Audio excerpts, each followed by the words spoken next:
اعوذ باللہ من الشیطان الرجیم بسم اللہ الرحمن الرحیم۔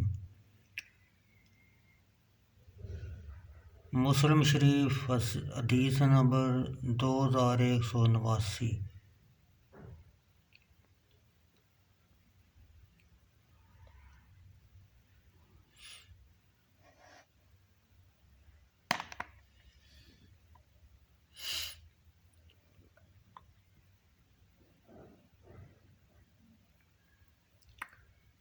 ام المومنین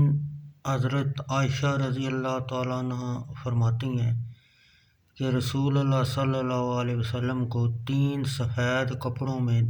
کفن دیا گیا جو سہول کے بنے ہوئے تھے۔ سہول یمن میں ایک جگہ کا نام ہے۔ جو روئی کے تھے ان میں کرتا تھا نہ ماما اور ہلا کا لوگوں کو شبہ ہو گیا۔ حقیقت یہ ہے کہ اللہ آپ صلی اللہ علیہ وسلم کے لیے خریدا گیا تھا کہ آپ صلی اللہ علیہ وسلم کو کفن دیں، پھر نہ دیا، اور 3 چادروں میں دیا جو سفید سہول کی بنی ہوئی تھی، اور اللہ کو عبداللہ بن ابی بکر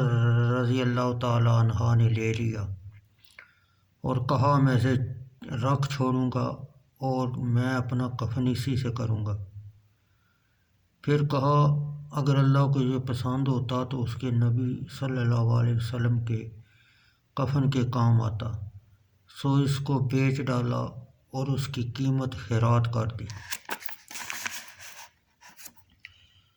فائدہ: عرب حلہ میں چادر اور تہمت کو کہتے ہیں،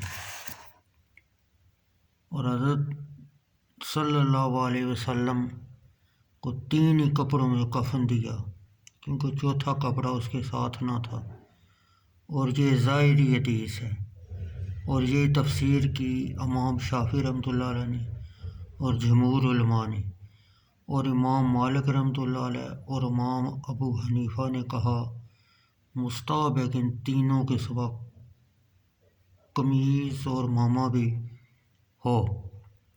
اور انہوں نے اس حدیث کا مطلب یہ کیا ہے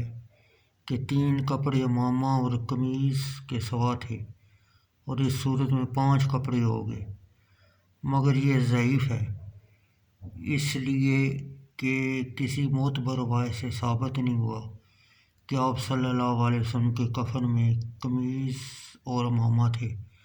اور گویا اس حدیث سے یہ بھی ثابت ہوا کہ جس قمیص میں آپ صلی اللہ علیہ وسلم کو غسل دیا تھا وہ بعد غسل اتار لیا گیا، اور یہی ثواب ہے۔ اور ابن عباس رضی اللہ تعالیٰ عنہ سے جو مروی کہ آپ صلی اللہ علیہ وسلم کو کفن دیا گیا 3 کپڑوں میں اور ایک حلہ میں، اور ان 2 کرتوں میں جن میں آپ صلی اللہ علیہ وسلم نے وفات پائی، تو روایت ضعیف ہے اور حجت لانے کے قابل نہیں،